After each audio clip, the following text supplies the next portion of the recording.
इस वीडियो में हम लोग मेटलर्जी का जो सारा स्टेप है उसके अंदर डिटेल में जाके देखेंगे कि सारा में कैसे कैसे क्या क्या किया जाता है डिटेल में। ठीक है, ये कोई कोई बच्चे लोग बोलते हैं कि ये सिलेबस से हटा दिया गया है। मतलब इस वीडियो में जितना डिटेल में पढ़ाएंगे वो सारा वीडियो उतना तो नहीं आता सिलेबस में, लेकिन हम एक्स्ट्रा पढ़ा दे रहे हैं नॉलेज के लिए। आपको थोड़ा बहुत याद रखना चाहिए, जहाँ आने वाला है हम बता देंगे। ठीक है, कौन कौन आएगा कौन कौन नहीं आएगा। ठीक है, ये स्टेप 1 और स्टेप 2 से नहीं आता है सवाल, लेकिन फिर भी आप नॉलेज के लिए ऊपर ऊपर थोड़ा पढ़ लीजिए। ये स्टेप 1 में है crushing, grinding and pulverisation. Step 1 कहता है इसको थूर के कुछ के है ना छोटा छोटा टुकड़ा में पीस के आपको इसको पाउडर फॉर्म में बदल दिया जाता है। तो इसमें हमने कहाँ किया, कुछ निकाला कुछ सेपरेट किया नहीं, तो ये एक्चुअली में सेपरेशन मेथड है ही नहीं। मतलब स्टेप 1 आपको इसी तरह बस नॉलेज के लिए पढ़ना है कि डिटेल में जानने के लिए कि होता कैसे कैसे। स्टेप 2 का मतलब है कंसंट्रेशन ऑफ ओर या फिर इंगेजमेंट ऑफ ओर। इस प्रोसेस में क्या करते हैं, गैंगवी पार्टिकल को निकाला जाता है, किससे, ओर से निकाला जाता है। ठीक है, तो इसी को हम लोग बोलते हैं मेटल कंपाउंड मिलेगा और इसका नाम है कंसंट्रेशन ऑफ ओर। यहाँ पे मेटल नहीं मिलता, मेटल का कंपाउंड मिलता है। ठीक है, हाँ, ये पूरा अंदर डिटेल में भले ना आए, लेकिन आप डेफिनेशन याद कर लीजिएगा कंसंट्रेशन ऑफ ओर का मतलब क्या होता है। ठीक है, ये आ सकता है। तो ये देख सकते हैं पिक्चर जैसा बनाया है। ओर से क्या होता है, गैंगवी होता है और मेटल कंपाउंड होता है। तो गैंगवी रिमूव हो जाएगा, आपको मेटल कंपाउंड मिल जाएगा। ठीक है, तो इसके अंदर कैसे कैसे आप ओर से गैंगवी को निकाल सकते हैं, तो अलग अलग ओर के लिए आपको अलग अलग मेथड अपनाना पड़ता है इस गैंगवी को निकालने के लिए। वो मेथड क्या क्या होता है ना, तो वो टोटल 4 मेथड होता है। पहला है आपका हाइड्रोलिक वॉशिंग, दूसरा है मैग्नेटिक सेपरेशन, तीसरा हम लोग जानेंगे फ्रोथ फ्लोटेशन, और चौथा एक और है लीचिंग प्रोसेस, है ना। चारों को देखते हैं एक एक बार डिटेल में, जल्दी जल्दी थोड़ा। पहला है हाइड्रोलिक वॉशिंग, है ना। हाइड्रोलिक वॉशिंग में करते हैं क्या है, ये हाई प्रेशर वाले पानी से हम लोग पूरे ओर को धो देते हैं, है ना। यहाँ की आप देख सकते हैं पूरा हाइड्रोलिक क्लासीफायर लगाया हुआ है ना। यहाँ से बहुत हाई प्रेशर में पानी आ रहा है और ये आपको छीटा जा रहा है ओर को, है ना। अब ये ओर इसको धो देगा, तो धोने के बाद क्या होगा, जो हेवियर पार्टिकल है यहाँ आके बैठ जाएगा और लाइटर पार्टिकल हवा में नहीं सॉरी पानी में तैर के ऊपर तैर के बाहर चला जाएगा। ठीक है, मतलब ये पानी के प्रेशर से हल्के वाले गर्दा गुर्दी या फिर हल्का फुल्का जो पार्टिकल होता है उसको ये सेपरेट आउट कर लिया जाता है। ठीक है, यही यहाँ पे लिख कि it is a technique use to impurities lighter, हल्के वाले इम्प्योरिटीज़ को बाहर निकालने के लिए और हेवियर वाले ओर को नीचे बैठाने के लिए ये मेथड यूज़ होता है।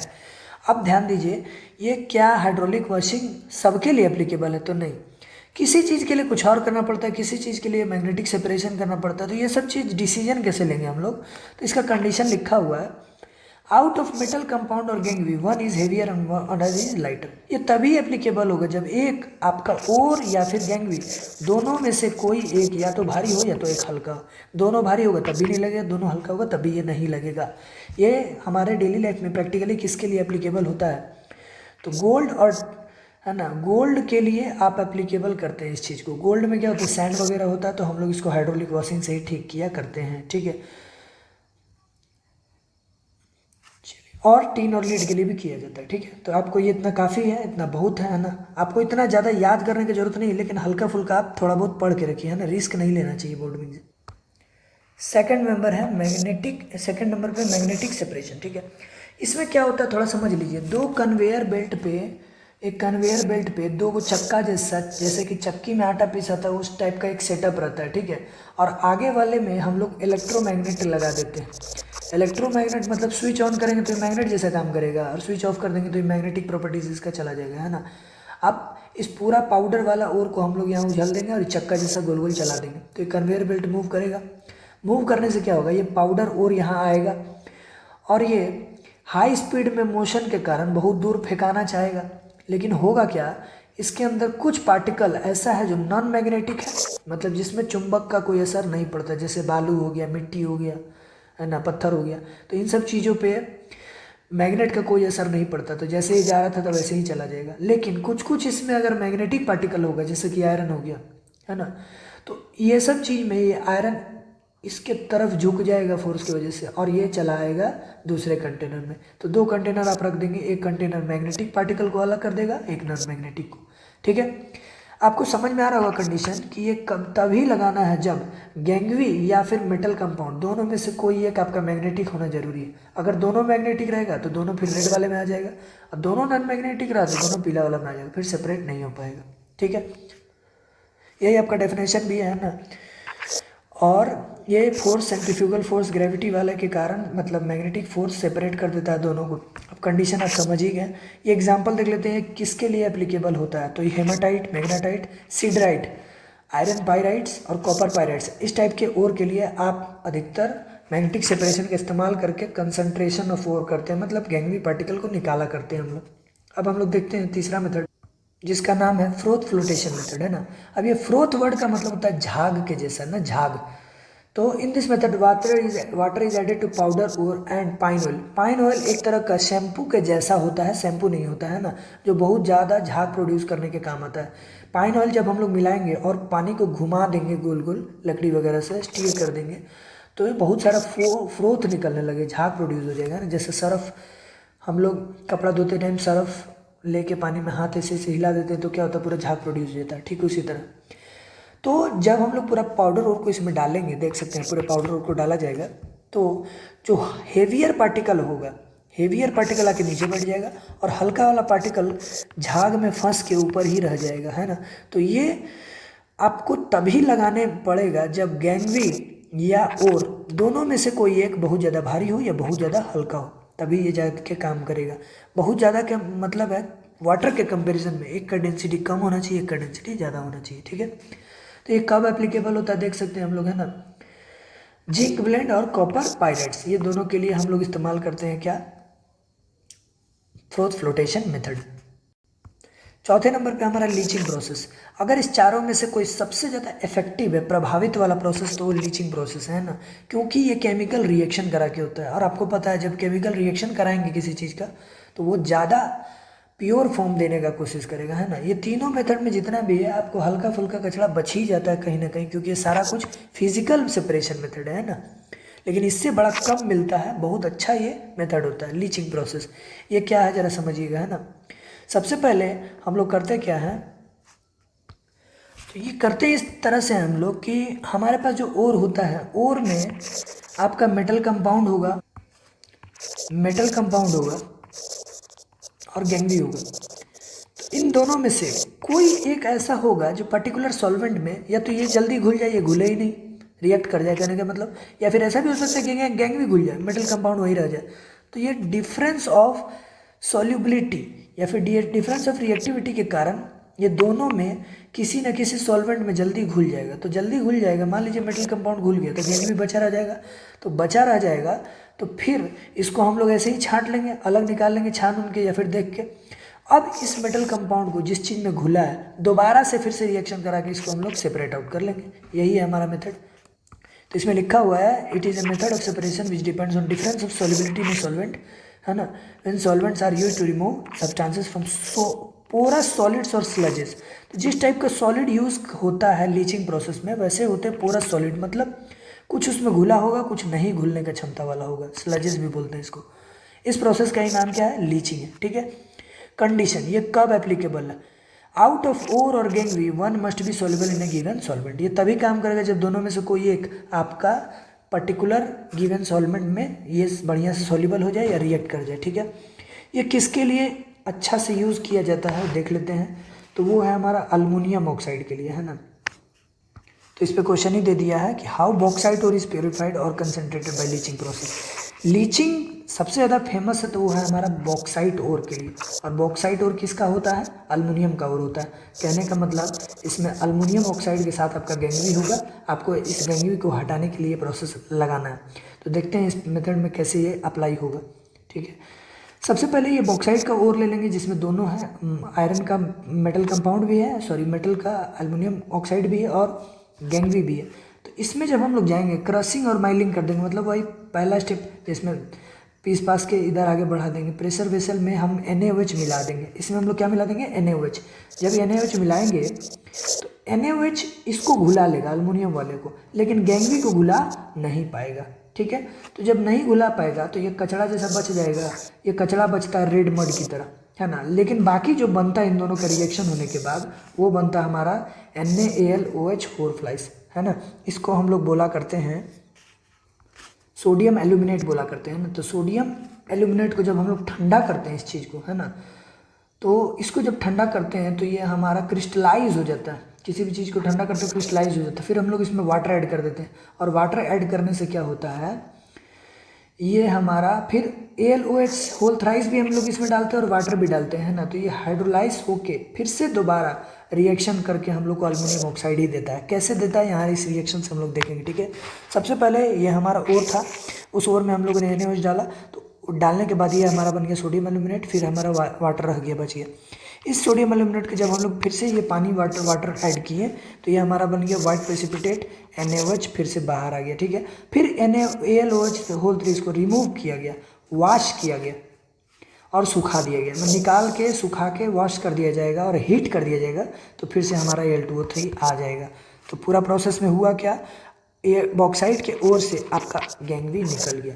यहाँ से जो गैंगवी निकलेगा वो बहुत ज़्यादा इफेक्टिव होगा बाकी किसी भी कंसंट्रेशन वाले मेथड से, ठीक है। तो ये सेकंड स्टेप आपका ख़त्म हो चुका है ना। अब हम लोग बढ़ने वाले थर्ड स्टेप में।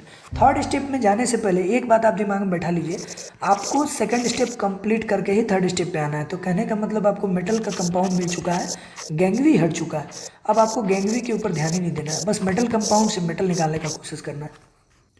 तो आते हैं हम लोग स्टेप 3 पर। इस पे आने से पहले आपको पता चल ही चुका है कि मेटल का कंपाउंड हमको मिल चुका है, गैंगवी के ऊपर ध्यान देने की जरूरत नहीं है। तो मेटल कंपाउंड मिला है तो यही तीनों फॉर्म में मिला होगा, या तो मेटल ऑक्साइड, या तो मेटल सल्फाइड, या तो फिर मेटल कार्बोनेट।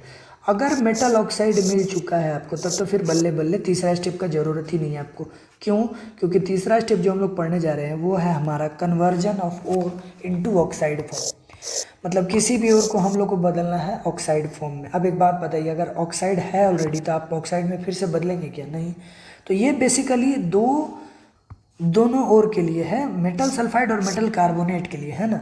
देखिए यहाँ पे, as we know that it is easy to extract metals from their oxide और रेदर देन सल्फाइड और कार्बोनेट। यहाँ पे कारण लिखा हुआ है कि ऑक्साइड से निकालना मेटल को ज़्यादा आसान पड़ता है एज़ कम्पेयर टू सल्फाइड या कार्बोनेट, तो इसीलिए हम लोग इसको कन्वर्ट करते हैं ऑक्साइड में। कन्वर्ट करने के लिए आपके पास दो ही मेथड मिलेगा, एक है कैल्सिनेशन, दूसरा है रोस्टिंग, ठीक है। कैल्सिनेशन हम लोग लगाते हैं कार्बोनेट ओर के लिए, याद रखेंगे हम लोग, और सल्फाइड के लिए लगाते हैं रोस्टिंग। इस चीज़ को आप याद कैसे रखेंगे, तो रोस्टिंग का मतलब, दोनों का मतलब एक ही चीज़ होता है, हीट करना, लेकिन रोस्टिंग को आपको याद रखना है हीट करना in the presence of air, हवा के प्रेजेंस में, और कैल्सिनेशन मतलब in the absence of air, बिना हवा के प्रेजेंस में आपको हीट करना है बस, और इसको हवा के प्रेजेंस में हीट करना है, ठीक है। हवा के प्रेजेंस में हीट करने का मतलब जलाना होता है, लेकिन हर चीज़ जलता नहीं है, कोई कोई चीज़ में रिएक्शन होता है ना।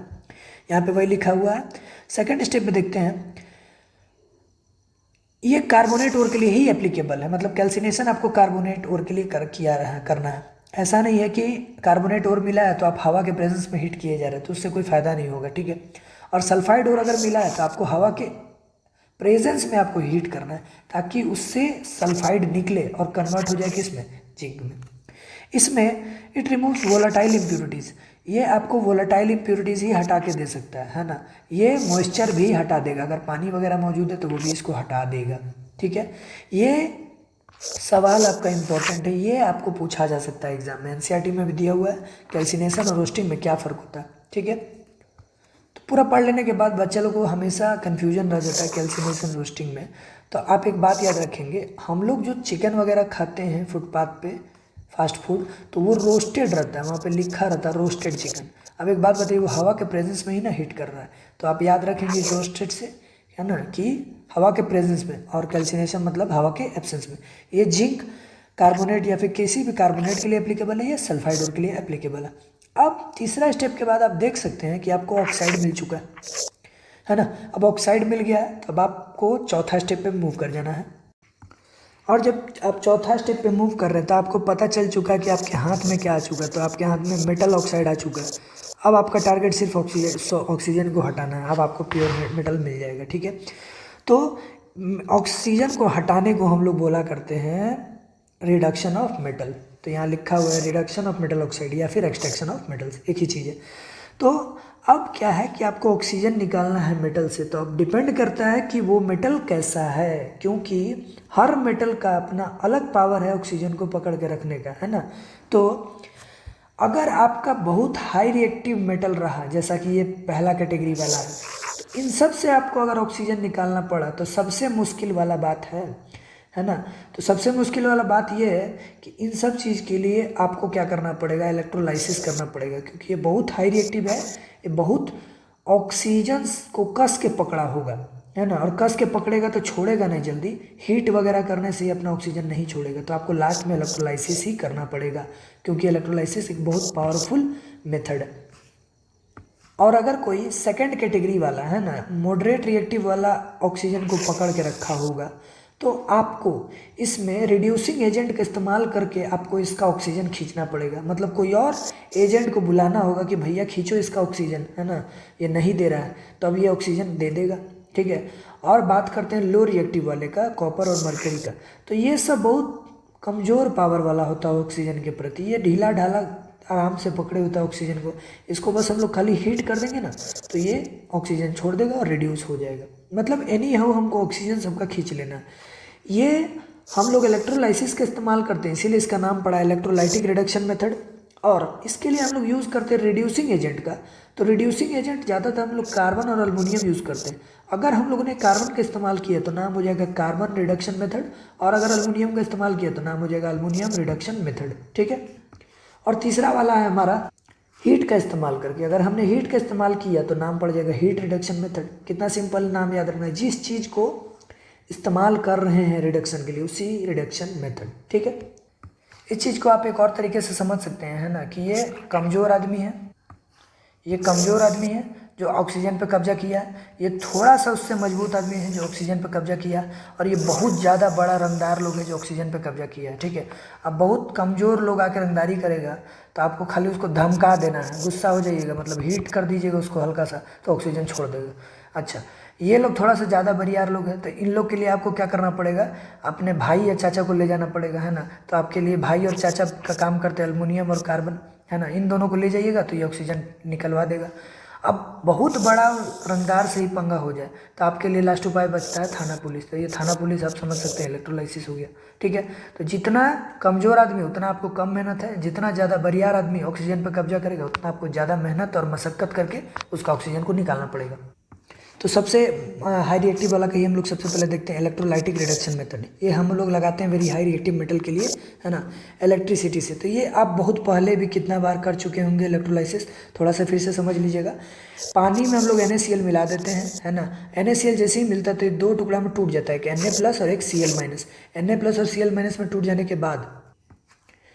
के बाद ये हमारा Na और Cl में टूटा। अब Na+, जाहिर सी बात है ये एनोड और कैथोड में, है ना, ये किसके तरफ अट्रैक्ट होना चाहेगा, तो ये अट्रैक्ट होना चाहेगा माइनस के तरफ, और ये किसके तरफ अट्रैक्ट होना चाहेगा, पॉजिटिव की तरफ। तो ये एनोड पे जाके Cl बैठ जाता है और ये जाके कैथोड पे बैठ जाता है, ठीक है, प्लस माइनस। वहाँ से अपना इलेक्ट्रॉन को बैलेंस करते हुए क्लोरीन एट एनोड पे जाके बैठा और ऑक्सीडेशन हो जाता है। ऑक्सीडेशन मतलब लॉस ऑफ इलेक्ट्रॉन, ये अपना इलेक्ट्रॉन को लॉस करके क्या बन जाता है, Cl2 बन जाता है। और कैथोड पे वही क्या होगा, सोडियम को और इलेक्ट्रॉन की जरूरत पड़ेगी तब जाके बनेगा सोडियम एटम, है ना। तो उस तरह से ऑक्सीडेशन हो जाता है इस पे एनोड पे और रिडक्शन हो जाता है हमारा कैथोड पे, फिर जाके ये रिएक्शन हो जाता है। तो जब कैथोड पे आप Na ढूंढने आएंगे तो Na आपको चिपका हुआ मिलेगा, क्योंकि सोडियम कोई गैस नहीं है, ये एक मेटल है, तो यहाँ पे सटा हुआ रहेगा, ठीक है।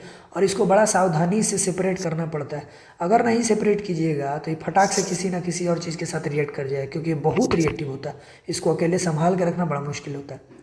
ठीक उसी तरह यहाँ से क्लोरीन निकालने जाएंगे तो क्लोरीन भी बहुत रिएक्टिव है, लेकिन ये गैस के फॉर्म में उड़ सकता है, तो यहाँ से एक पाइपलाइन लगा देंगे तो ये गैस के फॉर्म में आ जाएगा बाहर, ठीक है। हो गया हमारा सेपरेट इलेक्ट्रोलाइटिक मेथड से, ठीक है। तो ये हमने बताया हाई रिएक्टिव का, लेकिन हाई रिएक्टिव में हमने बता दिया हालाइड का, क्लोराइड का, है ना, हमने ये नहीं बताया कि ऑक्साइड का। अगर ऑक्साइड होगा फिर भी आप यही मेथड लगाएंगे, ठीक है। जैसा कि एक और एग्जाम्पल है अल्मोनियम को लेके, तो यही मेथड जब हम लोग अल्मोनियम के लिए लगाया करते हैं तो अल्मोनियम में हमारा अल्मोनियम ऑक्साइड होता है, तो अल्मोनियम एक तरफ मिल जाता है, अल्मोनियम मिलेगा जाहिर सी बात है किस पर, कैथोड पर, है ना। तो ये हमारा बन जाता है कैथोड, ये जो कार्बन लाइनिंग है इधर बाउंड्री में, यहाँ पे हमारा अल्मोनियम ऑक्साइड है ना। तो अल्मोनियम ऑक्साइड को जब पानी में या फिर सॉल्यूशन में टूटेगा तो ये Al3+ और O2- बनाएगा। जाहिर सी बात है O2- कहाँ जाके चिपकेगा, एनोड पे, तो ये सारा कुछ एनोड पॉजिटिव से कनेक्टेड है, तो ऑक्सीजन यहाँ से उड़ जाएगा बाहर गैस की तरह। लेकिन ये सब क्या है, हमारा कैथोड है, कैथोड मतलब नेगेटिवली चार्ज। अब नेगेटिव के पास कौन जाएगा, एल्युमिनियम जाएगा। तो एल्युमिनियम ये प्लस चार्ज से इलेक्ट्रॉन गेन करके एल्युमिनियम बन जाता है। तो यहाँ पे हमको पिघला हुआ एल्युमिनियम मिल जाता है कलेक्ट, यहाँ से हम लोग को ऑक्सीजन गैस मिल जाता है। क्लियर है ये टॉपिक, है ना। इसके बारे में थोड़ा और डिटेल में यहाँ पे क्वेश्चन दिया हुआ है, बोला गया कि बताइए बॉक्साइट ओर का हम लोग कैसे एल्युमिनियम निकाला करते हैं। बॉक्साइट ओर के बाद से एल्युमिनियम को रिड्यूस करते हैं इलेक्ट्रिसिटी की मदद से, ठीक है। क्योंकि एल्युमिनियम ऑक्साइड जो होता है वो एक इलेक्ट्रिसिटी का कंडक्टर नहीं है। ये बहुत बड़ा सवाल है, बहुत इंपॉर्टेंट सवाल है, समझिए। ये जब इलेक्ट्रिसिटी का कंडक्टर ही नहीं है तो फिर भी इसको हम लोग इलेक्ट्रोलाइसिस की मदद से निकालना कैसे पॉसिबल हो गया। आप Al2O3 का प्रॉपर्टी बढ़िया से समझेंगे। ये एक ऐसा ऑक्साइड है जिसका मेल्टिंग और बॉइलिंग पॉइंट, मेल्टिंग पॉइंट बहुत ज़्यादा हाई होता है, और दूसरा चीज़ ये एक कंडक्टर नहीं होता है, फिर भी आपको इलेक्ट्रोलाइसिस से कराना है, तो बड़ा मुश्किल वाला चैलेंज है ये। तो हम लोग इसको इलेक्ट्रोलाइसिस कराने से पहले दो चीज़ हम लोग मिला दिया करते हैं ना। एक का नाम है क्रायोलाइट, इसको बोलते हैं क्रायोलाइट, और एक है हमारा फ्लोरस्पार। ये है क्रायोलाइट और फ्लोरस्पार। क्रायोलाइट का फॉर्मूला ये रहा, फ्लोरस्पार का ये रहा। इसका काम होता है कि ये Al2O3 को ये कंडक्टर बना देता है, क्योंकि ये बहुत अच्छा खुद कंडक्टर है, और पूरे सॉल्यूशन में होगा तो ये आयंस में टूटने लगेगा, ठीक है। और ये फ्लोरस्पार क्या करता है, उसका मेल्टिंग पॉइंट को थोड़ा घटाने का काम करता है, क्योंकि इसका मेल्टिंग पॉइंट खुद का बहुत कम है। ये दोनों मिलाने के कारण हम लोग का सॉल्यूशन जो होता है इलेक्ट्रोलाइसिस के काबिल बन जाता है। तो काबिल बन गया, अब उसके बाद क्या होगा, ये टूटेगा, पूरा अल्युमिनियम टूट चुका होगा, और उसी तरह फिर से आपको प्लस वाला बन जाएगा माइनस की तरफ, माइनस वाला चला जाएगा प्लस की तरफ, और ये आपका हो जाएगा, ठीक है। तो सेकंड नंबर पे आता है हमारा extraction of moderate reactive metals by using reducing agents like carbon और एल्युमिनियम। जैसा कि हमने बताया था कि अगर मॉडरेट रिएक्टिव मेटल रहा तो ऑक्सीजन को थोड़ा टाइटली पकड़ के रखेगा, है ना। इतना भी आसानी से नहीं आप उसको निकाल पाएंगे, और बहुत ज़्यादा हाई भी नहीं पकड़ के रखेगा कि आपको इलेक्ट्रोलाइसिस लगाना पड़े। तो आपको क्या करना पड़ेगा, एक रिड्यूसिंग एजेंट देना पड़ेगा। वो रिड्यूसिंग एजेंट हमारा होता है कार्बन या फिर अल्युमिनियम, ठीक है। कार्बन और अल्युमिनियम यही दो ऐसा रिड्यूसिंग एजेंट है जिसको देने से आपका वो हो जाएगा, ठीक है ना, और वो ऑक्सीजन उससे निकाल के आएगा। तो वही हमारा रिड्यूसिंग एजेंट, ठीक। देखते हैं हम लोग दो एग्जाम्पल याद रखेंगे। जब हम लोग कार्बन का यूज़ करेंगे तो इसी प्रोसेस का नाम हो जाएगा कार्बन रिडक्शन मेथड, और जब हम लोग अल्युमिनियम का यूज़ करेंगे तो नाम हो जाएगा अल्युमिनियम रिडक्शन मेथड। तो कार्बन वाला देखते हैं, the process of removal of oxygen from metal oxide by carbon by using of carbon is to in the form of coke. तो कार्बन डायरेक्ट ना देके हम लोग क्या देते हैं, कोक देते हैं। कोक आप जानते होंगे it is the purest form of carbon. कोयला के जैसा ही एक चीज़ होता है, लेकिन वो प्योरेस्ट फॉर्म ऑफ कार्बन होता है। तो यहाँ पे जैसे सी है, देखिए PbO से ऑक्सीजन ले लिया और बन गया Pb। यहाँ पे CO बन सकता है, CO2 भी बन सकता है, कुछ भी बन सकता है डिपेंडिंग अपॉन द रिएक्शन। फिर से यहाँ हमारा है SnO2 से SO2 निकाल लिया तो Sn बन गया। Fe2O3 से FeO निकाल लिया तो Fe बन गया, है ना। तो ये सब क्या किया, रिड्यूस कर दिया, और रिड्यूस करने के बाद आप देख सकते हैं कि आप हर जगह प्योर मेटल्स मिल चुका है ना। ये आपका फाइनल प्रोडक्ट हो गया जिसके लिए आप इतना शुरू से तामझाम किए हुए थे हम लोग, है ना, मेटलर्जी का पूरा, इसी के लिए प्योर मेटल को निकालने के लिए, है ना।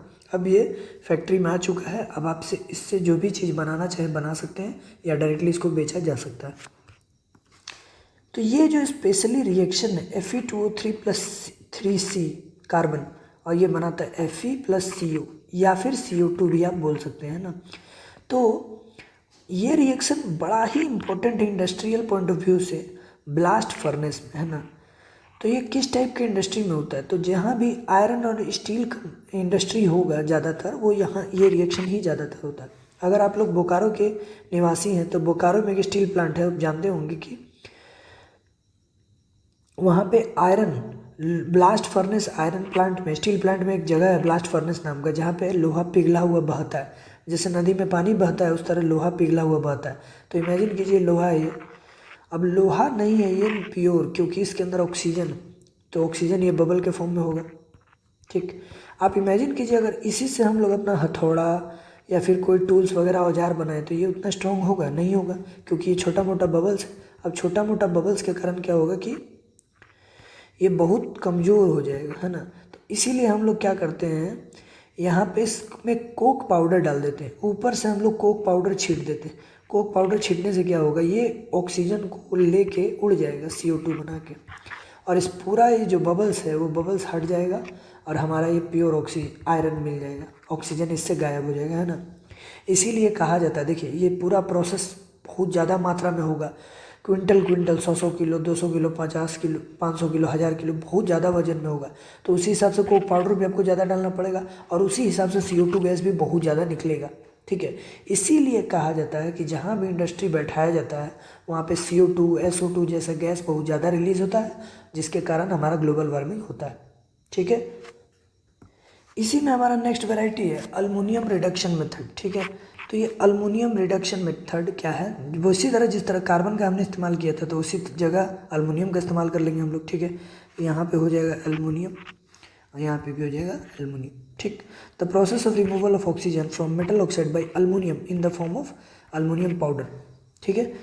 अल्मोनियम पाउडर के फॉर्म में जब हम लोग किसी भी रिएजेंट को अल्मोनियम देंगे या अल्मोनियम पाउडर देंगे तो उससे वो ऑक्सीजन खींच लेगा, ऑक्सीजन खींच लेगा तो क्या हो जाएगा, आपको रिड्यूस होके MnO2 मिल जाएगा Mn में। यहाँ पे देख सकते हैं Fe2O3 मिल चुका है क्या चीज़ में, Al2O3 ऑक्सीजन दे देगा अल्मोनियम को और Fe आपका बन जाएगा। ये Fe बहुत ज़्यादा हीट रिलीज़ करता है, ये रिएक्शन होने के बाद ये भी रिएक्शन होगा तो हीट रिलीज़ करेगा, ठीक है। तो ये जब हीट रिलीज़ करता है ये इतना ज़्यादा हीट होता है कि ये आयरन पिघल जाता है, ठीक है। अब इसी चीज़ को हम लोग यूज़ करते हैं थर्माइट वेल्डिंग प्रोसेस में, मतलब ये एक तरह का वेल्डिंग पर्पस में इस्तेमाल होने वाला रिएक्शन है। तो कैसे होता है इसको थोड़ा बढ़िया से समझेंगे हम लोग, है ना। अल्युमिनियम का ऑक्साइड अंदर में मौजूद रहता है और किसी कारण से किसी तरीके से हम लोग अल्युमिनियम को हीट करते हैं इसके प्रेजेंस में अल्युमिनियम पाउडर डाल के, है ना। एक्चुअली इतना भी आसान नहीं है, अल्युमिनियम ही नहीं रहता है, अल्युमिनियम को आप डायरेक्ट हीट कराएंगे तो नहीं होगा। तो सबसे पहले हम लोग उसके अंदर भी मैग्नीशियम रखते हैं, थोड़ा सा मैग्नीशियम को हीट करना बड़ा आसान है, तो ये बहुत जल्दी आग लग जाता है। अब इसके जलने के कारण बहुत सारा हीट प्रोड्यूस होगा, वो हीट इसको वार्म अप करके रिएक्शन करवाएगा Fe2O3 के साथ, है ना। तो ये चीज़ रिएक्शन में दिखता नहीं है क्योंकि हम लोग बस इसका इग्निशन टेम्परेचर के लिए इस्तेमाल कर रहे हैं और इसका कोई खास वजह नहीं है। तो Al और Fe2O3 इसको डिस्प्लेस कर देगा ऑक्सीजन को अपने पास और आयरन आपका बाहर निकल जाएगा और उससे भी कहीं ज़्यादा हीट आपका प्रोड्यूस होगा जितना मैग्नीशियम से हुआ था, इसीलिए एक तरह का एक्सोथर्मिक होगा और इस हीट के कारण ये हमारा Fe क्या होगा, पिघला हुआ होगा। और आप जानते होंगे वेल्डिंग पर्पस में यही तो होता है, लोहा पिघलाया जाता है ना। तो ये थर्माइट वेल्डिंग प्रोसेस है, हीट से इस्तेमाल करके वेल्डिंग को करना, है ना। याद रहेगा ये बात। इस बारे में CBSE बोर्ड सवाल भी पूछ चुका है ना। तो इस रिएक्शन को आप जरूर याद रखें, NCERT में ये दिया हुआ है और ये 2-4 बार पूछ चुका है, ये जरूर आता है, ठीक है। Question what is thermite welding process, यही सवाल आपका बोर्ड में आया हुआ है, ठीक है। आप देख सकते हैं the mixture of ferrous oxide and aluminium powder is called thermite. तो जो मिक्सचर ऑफ अल्युमिनियम पाउडर होता है, ये अल्युमिनियम पाउडर और फेरस ऑक्साइड का और अल्युमिनियम पाउडर का जो मिक्सचर होता है उसी को हम लोग बोलते हैं थर्माइट, है ना। इस मिक्सचर को हम लोग जलाते हैं to form molten iron and Al2O3। This molten Fe help to fill the gap between two metals. इसी पिघला हुआ लोहा के कारण कोई भी दो लोहा के बीच में आप गैप को फिल कर सकते हैं, इसी प्रोसेस का नाम होता है थर्माइट वेल्डिंग प्रोसेस, ठीक है। और लास्ट स्टेप है हमारा हीट रिडक्शन मेथड, है ना। ये तीसरा मेथड है, ये जाहिर सी बात है किसके लिए एप्लीकेबल होगा, तो ये लो रिएक्टिव मेटल्स के लिए एप्लीकेबल होगा। लो रिएक्टिव मेटल्स, आपको पता है ये बहुत कमज़ोर आदमी है जो ऑक्सीजन पे कब्जा किया हुआ, इसको बस डरा देना, हल्का सा हीट दे देना है तो क्या कर देगा, ये ऑक्सीजन को छोड़ देगा, है ना। क्योंकि हम लोग इसका हीट का इस्तेमाल कर रहे हैं, इसीलिए इस मेथड का नाम होगा हीट रिडक्शन मेथड, ठीक है। अब ध्यान से देखेंगे, ये कॉपर का सल्फाइड और जब हम लोग इसको ऑक्सीजन के प्रेजेंस में हीट करते हैं तो ये अपने आप क्या होता है, S डिस्प्लेस होके SO2 बन जाता है और कुछ ऑक्सीजन यहाँ पे अटैक करके CO2O बन जाता है, ठीक है। देख सकते हैं कभी कभी CO2O भी बनता है और फर्दर इसको आपस में ही रीअरेंज करके आपस में ही एक दूसरे से डिस्प्लेट करके ये ऑक्सीजन फिर निकलता है बाहर और फिर से हमारा क्या बन जाता है, कॉपर बन जाता है और SO2 बाहर हो जाता है ना। आप इस रिएक्शन को ना लिख के अगर आप डायरेक्ट इसको भी लिखते हैं तो भी चलेगा, है ना। कहने का मतलब ये रिएक्शन दोनों अटैच है, अगर और अच्छे से डिटेल में समझना है तो दोनों साथ में लिखें आप तो ज़्यादा ठीक है ना। NCERT में यही लिखा हुआ है इसीलिए हमने ऐसा ही लिखा, लेकिन अगर आप इसको सिंपली समझना चाहते तो ऐसे समझिए कि कॉपर का सल्फाइड हो रहा है, उसमें हमने ऑक्सीजन दिया और हीट किया और हीट करने से ये सिंपली देख सकते हैं कि Cu मिलेगा और SO2 मिलेगा। लेकिन एनसीईआरटी में दिया हुआ और ओरिजिनल में इसी टाइप से स्टेप होता है रिएक्शन। पहले कार्बन डाई कॉपर का ऑक्साइड बनता है, उसके बाद कॉपर का ऑक्साइड ही कॉपर सल्फाइड से दोबारा रिएक्ट करता है कुछ बना हुआ, फिर वापस से कॉपर प्योर मिलता है, SO2 बाहर हो जाता है। ठीक है, और देख सकते हैं इसी तरह हमारा HGS के साथ भी होता है। ये HGS क्या है, मरकरी का सल्फाइड हो रहा है ना। तो मरकरी के सल्फाइड और का नाम सिन्ना बार होता है। इसमें हम लोग जब ऑक्सीजन को हीट करते हैं ऑक्सीजन के प्रेजेंस में, तो पहले HGO बनेगा फिर SO2, है ना। और ये HGO भी थोड़ी देर के बाद ऑक्सीजन निकाल देगा अपना और बन जाएगा क्या, Hg, मरकरी, प्योर मरकरी बन चुका है। ये हमारा पूरा प्रोसेस स्टेप खत्म। आपको किसी भी टाइप का मेटल मिलेगा, आपको करना यही है ना, अपना जेन्युइन प्रोसेस लगा देना है। तो उम्मीद करता हूँ सब समझ में आ गया होगा। एक बार हम ओवरव्यू फिर से दे देते हैं, है ना। स्टेप 1 में हम लोग को करना है क्रशिंग एंड पल्वराइजेशन। दूसरे स्टेप में मेन इंपॉर्टेंट है conversion into concentration of ore. Concentration में हम लोग गैंगवी को निकालते हैं। तीसरा है conversion into oxide form, conversion into oxide form. अगर ऑक्साइड में है तो ठीक है, छोड़ देते हैं फिर ये। फिर लास्ट है हमारा रिडक्शन, है ना। तो रिडक्शन के बाद मोस्टली ज़्यादातर हम लोग को मिल ही जाता है प्योर फॉर्म। ठीक है, अब हम लोग आगे देखते हैं।